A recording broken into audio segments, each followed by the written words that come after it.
गृह मंत्री अमित शाह बीजापुर के बासागुड़ा सीआरपीएफ कैंप पहुंचे, जहां उन्होंने नक्सली हमले में घायल जवानों से मुलाकात की और उनका हौसला बढ़ाया। सीएम भूपेश भी उनके साथ मौजूद रहे।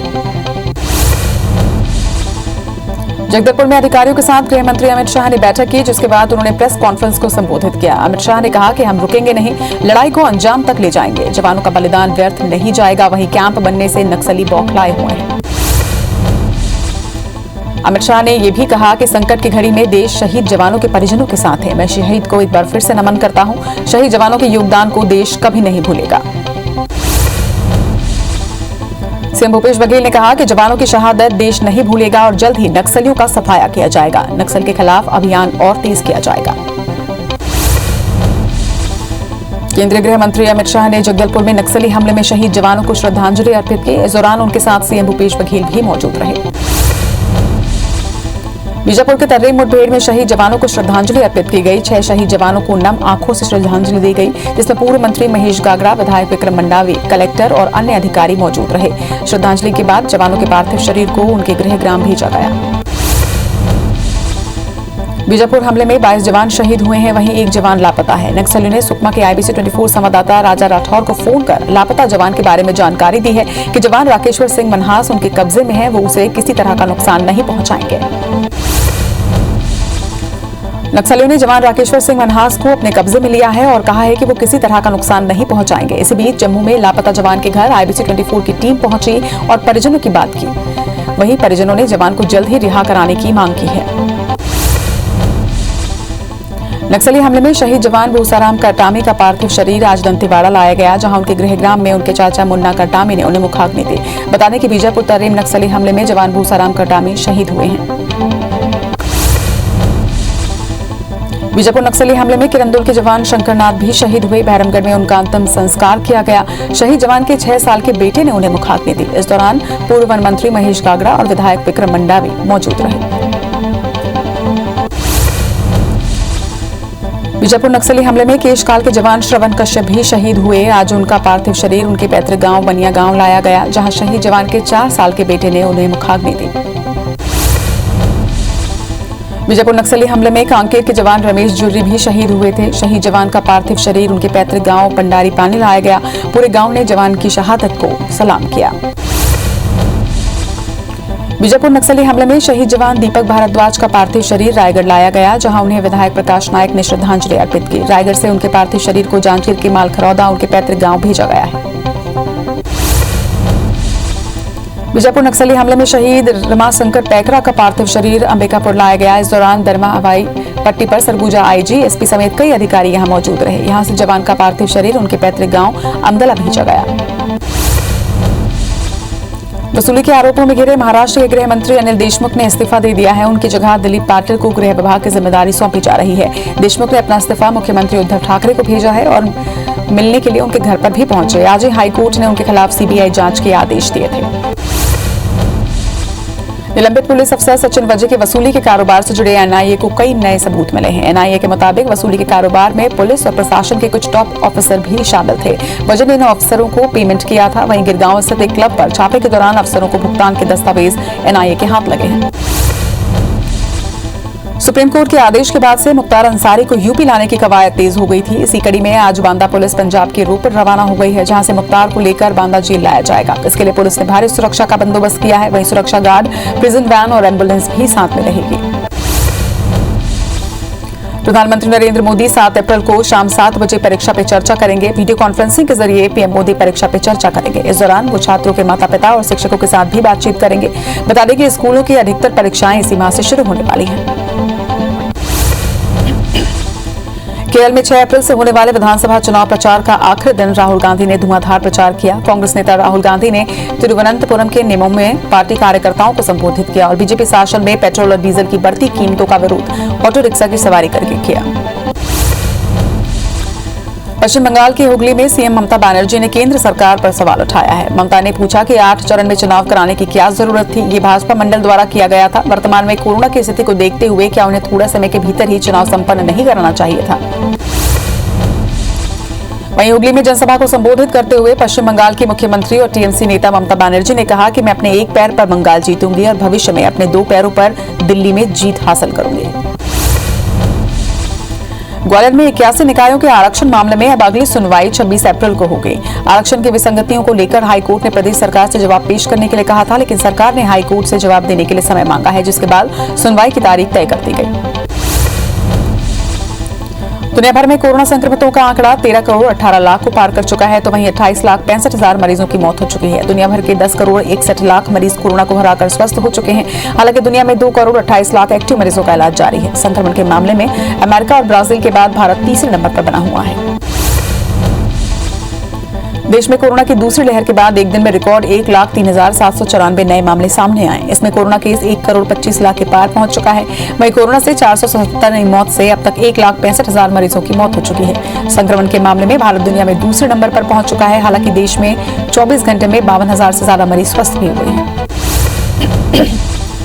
इधर महाराष्ट्र में 57,074 नए मामलों से कुल आंकड़ा 30,10,000 को पार कर चुका है। राज्य में 222 मौत से अब तक 55,878 मरीजों की मौत हो चुकी है। वहीं एक्टिव मरीजों का आंकड़ा 4,30,000 को पार कर चुका है। राज्य में 27,508 मरीज स्वस्थ हुए हैं। बता दें कि महाराष्ट्र में बढ़ते संक्रमण को देखते हुए सीएम ठाकरे ने वीकेंड लॉकडाउन का ऐलान कर दिया है। महाराष्ट्र सरकार ने सख्ती दिखाते हुए राज्य में 9 अप्रैल यानी कि अगले शुक्रवार शाम 8 बजे से सोमवार सुबह 7 बजे तक हर वीकेंड पर लॉकडाउन का ऐलान किया है। इस दौरान बसों, ट्रेनों, टैक्सियों सहित जरूरी सेवाओं को इजाजत दी गई है। बता दें कि भारत में सबसे ज्यादा कोरोना केस महाराष्ट्र से ही आ रहे हैं। एक्टर अक्षय कुमार के बाद उनकी फिल्म राम सेतु के सेट पर 45 लोग कोरोना से संक्रमित पाए गए। सभी फिलहाल क्वारंटाइन में हैं। जानकारी के मुताबिक सोमवार से 100 लोग राम सेतु के सेट पर अपना काम शुरू करने वाले थे, लेकिन इससे पहले कोरोना टेस्ट रिपोर्ट में 45 जूनियर आर्टिस्ट कोरोना पॉजिटिव निकले। इसके बाद फिल्म की शूटिंग फिलहाल के लिए रोक दी गई है। उत्तर प्रदेश के सीएम योगी आदित्यनाथ ने आज कोरोना वैक्सीन की पहली डोज दी। योगी ने लखनऊ के हॉस्पिटल में पहुंचकर ये वैक्सीन लगवाई और लोगों से भी वैक्सीन लगवाने की अपील की। मध्य प्रदेश में 3,178 नए केस मिलने से आंकड़ा 3,06,000 को पार कर चुका है। वहीं राज्य में 21,335 संक्रमित मरीजों का इलाज जारी है। प्रदेश में 11 मरीजों की मौत के साथ कुल आंकड़ा 4,040 पर पहुंच चुका है। वहीं बढ़ते संक्रमण के बीच भोपाल में 526 और इंदौर में 737 नए केस सामने आए। वहीं गाइडलाइन के पालन को लेकर प्रशासन ने सख्ती बढ़ा दी है। मध्य प्रदेश में बढ़ते कोरोना संक्रमण के बीच सीएम शिवराज सिंह चौहान ने पूर्व सीएम कमलनाथ को फोन किया। शिवराज ने कोरोना की स्थिति में से अवगत कराते हुए कोरोना नियंत्रण के सुझाव भी मांगे। इसके साथ ही कोरोना से जन जागरूकता में कांग्रेस पार्टी का सहयोग मांगा है। सीएम शिवराज सिंह चौहान कोरोना के विरुद्ध जन जागरूकता अभियान चलाएंगे। सीएम आज शाम को अलग अलग क्षेत्रों में जाकर लोगों से मास्क लगाने और कोरोना गाइडलाइन का पालन करने की अपील करेंगे। 45 वर्ष से अधिक आयु के लोगों से वैक्सीन लगवाने की अपील भी करेंगे। वहीं सीएम शिवराज एमपी नगर, बिट्टन मार्केट, बुधवारा, हमीदिया अस्पताल और रॉयल मार्केट होते हुए बैरागढ़ पहुंचेंगे। खरगोन में तेजी के साथ कोरोना संक्रमण फैल रहा है और अब इस संक्रमण से बचने के लिए लोग बड़ी संख्या में टीका लगवाने के लिए वैक्सीनेशन सेंटर में पहुंच रहे हैं। आज जिला मुख्यालय स्थित पुराने अस्पताल परिसर लोगों की भीड़ देखने को मिली। लोग 2 घंटे के इंतजार के बाद वैक्सीन लगवा पाए। बता दें कि पूरे खरगोन जिले में अब तक 66,000 लोगों ने टीका लगवा लिया है।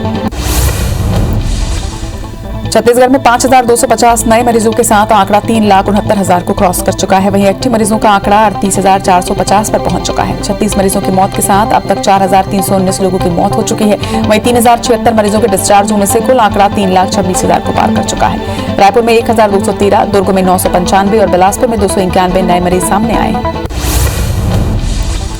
रायपुर में कोरोना संक्रमण के नए मामले तेजी से बढ़ रहे हैं। सरकार लोगों से ज्यादा जांच कराने की अपील कर रही है, लेकिन दूसरी तरफ रायपुर के कई टेस्टिंग सेंटर में कोविड जांच के लिए एंटीजन किट और आरटीपीसीआर किट की कमी है। इससे जांच प्रभावित हो रही है। टीकाकरण के बीच पेंड्रा और तिल्दा में वैक्सीन खत्म हो गई और अब नई खेप आने के बाद ही वैक्सीन लगाने का काम दोबारा शुरू होगा। पेंड्रा में बीते दिन 5,000 लोगों को वैक्सीन लगाई गई। वहीं अभी तक कुल 30,000 लोगों को वैक्सीन लगाई जा चुकी है। कोरोना के बढ़ते संक्रमण को देखते हुए कोरबा जिला प्रशासन ने नाइट कर्फ्यू की समय सीमा को बढ़ा दिया है। जिले के सभी नगर निकायों में अब व्यावसायिक प्रतिष्ठान सुबह 6 से लेकर शाम 6 बजे तक खुले रहेंगे। ग्रामीण क्षेत्र में ये नियम लागू नहीं है। वहीं गाइडलाइन का पालन नहीं करने वालों पर कार्रवाई की जाएगी। नगर निगम की लापरवाही के चलते जबलपुर में वाटर हार्वेस्टिंग की योजना फेल हो रही है, जबकि निगम लोगों से अब तक 5.5 करोड़ रुपए टैक्स ले चुका है। बीते 10 सालों में महज 60 लोगों ने ये सिस्टम लगाया है। हालांकि गिरते भूजल स्तर को देखते हुए 2008 में 1500 वर्ग फीट के भवनों में रेन वाटर हार्वेस्टिंग को अनिवार्य किया गया था। वहीं विपक्ष ने जल संरक्षण के मामले में नियम को फेल बताया है। खरगोन के सराफा बाजार में जर्जर मकान भरभराकर गिर गया। वहीं हादसे में कोई भी जनहानि नहीं हुई। मकान गिरने का वीडियो सामने आया है, जिसमें निर्माणाधीन मकान का एक हिस्सा अचानक गिरता नजर आ रहा है।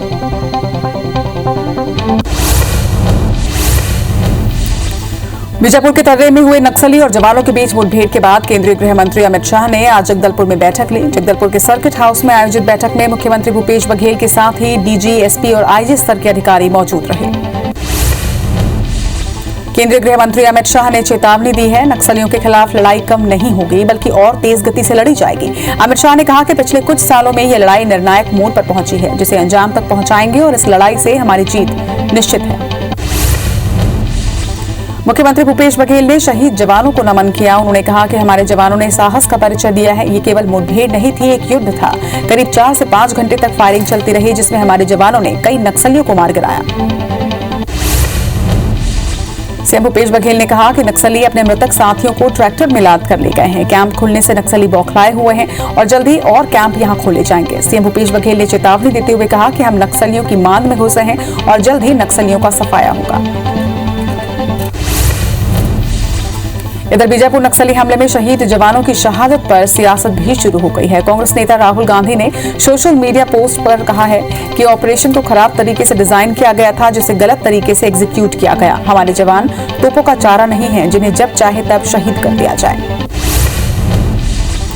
देश में कोरोना की स्थिति को देखते हुए प्रधानमंत्री नरेंद्र मोदी 8 अप्रैल को शाम 6:30 बजे मुख्यमंत्रियों के साथ एक बैठक करेंगे। इस दौरान कोरोना संक्रमण की समीक्षा की जाएगी। इससे पहले उन्होंने रविवार को हाई लेवल मीटिंग की थी। इसमें उन्होंने कहा था कि कोरोना पर काबू पाने के लिए लोगों में जागरूकता और उनकी भागीदारी सबसे ज्यादा जरूरी है। भाजपा के राष्ट्रीय अध्यक्ष जेपी नड्डा ने पश्चिम बंगाल के टालीगंज में रोड शो किया। वहीं सपा नेता जया बच्चन ने टीएमसी के लिए प्रचार करने पर उन्होंने कहा कि प्रजातंत्र में सबको अधिकार है। उत्तर प्रदेश से वे आती हैं, जहां का चुनाव प्रभारी मैं था, लेकिन वहां उनके दर्शन नहीं हुए।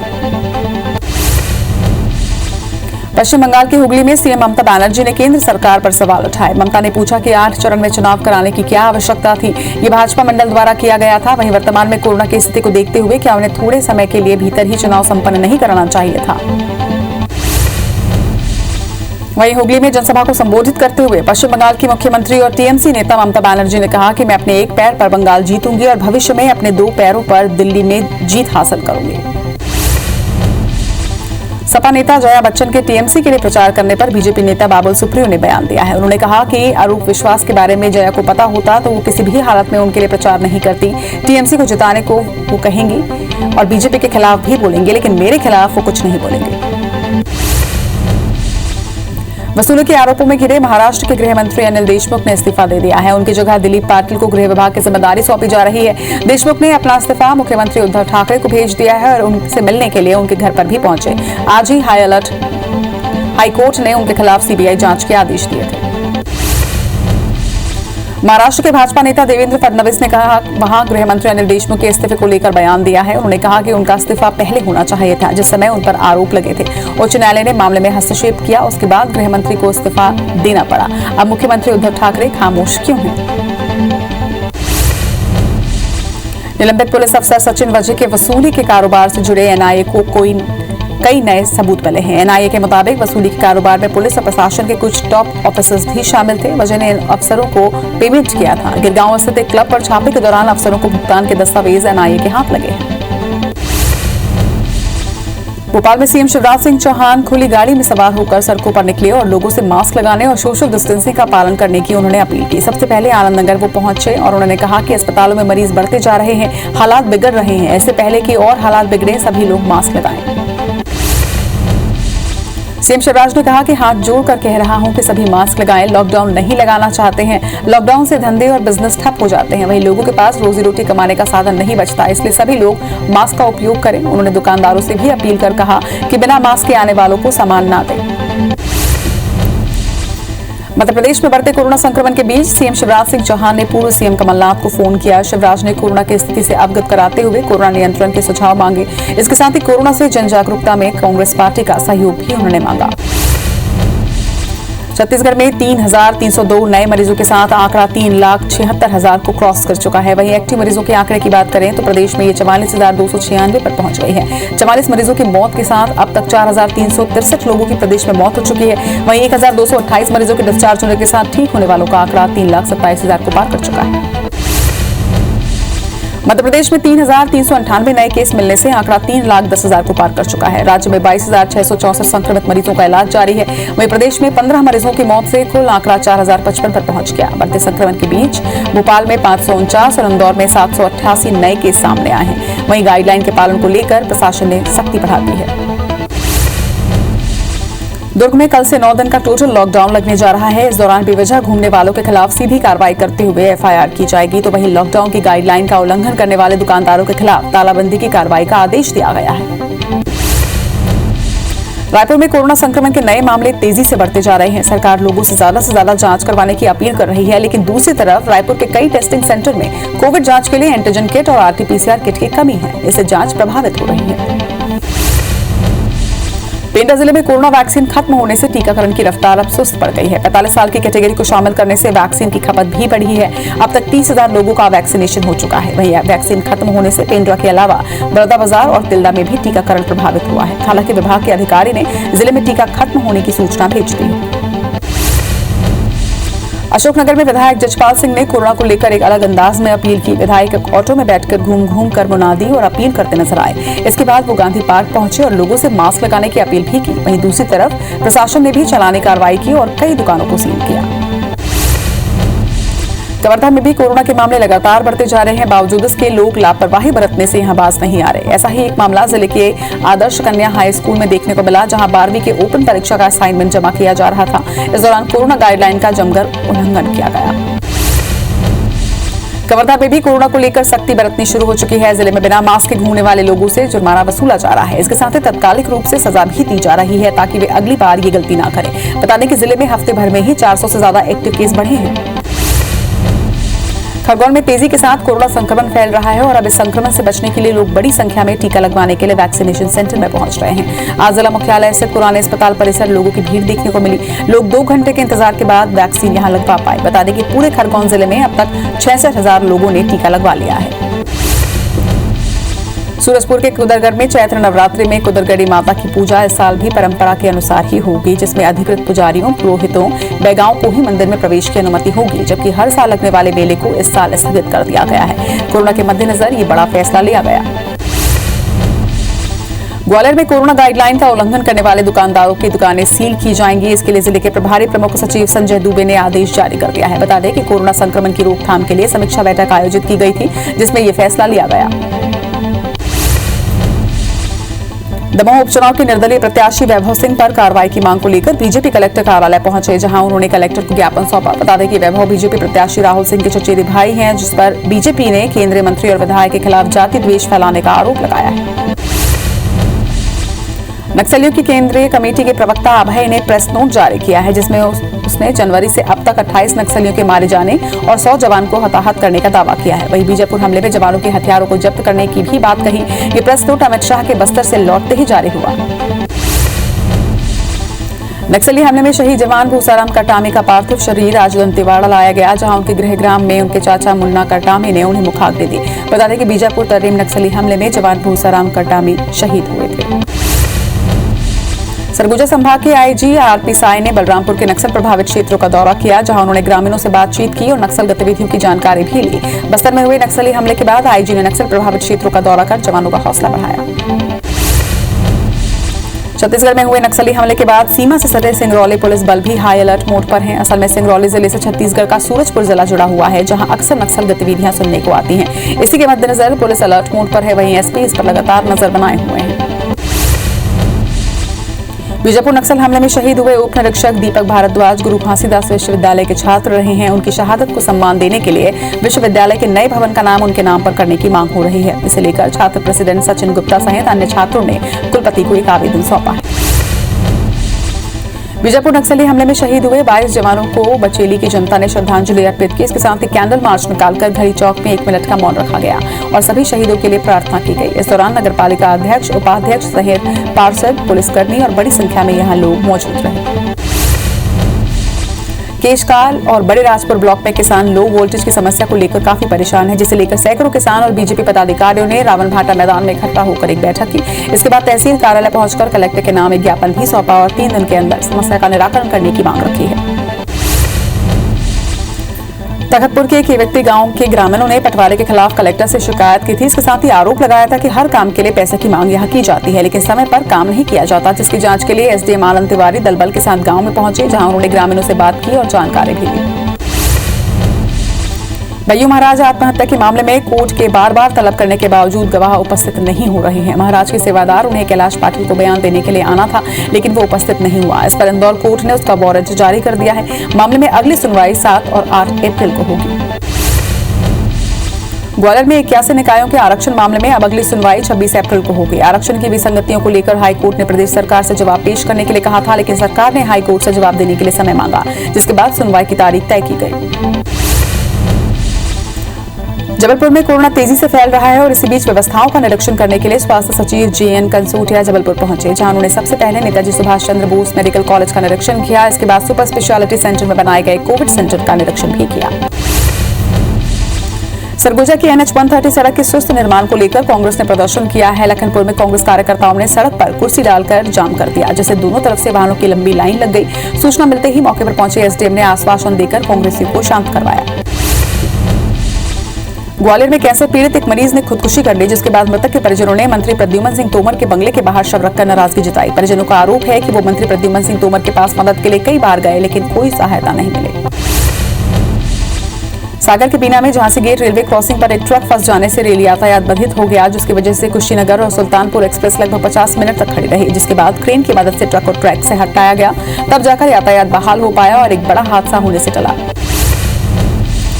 जशपुर जिले में वन अमले को मिली भगत से वन भूमि पर अवैध कब्जे की बड़ी साजिश का खुलासा हुआ है। सन्ना तहसीलदार ने जंगलों की अवैध कटाई के साथ ईंट निर्माण का अवैध धंधा पकड़ा हुआ है। तहसीलदार ने 16 नग साल लकड़ी के इमरती गोले और अवैध ईंटों को भी जब्त किया। नवगठित सन्ना तहसील में अवैध ईंट भट्टों के संचालन की शिकायत पर तहसीलदार ने दबिश दी।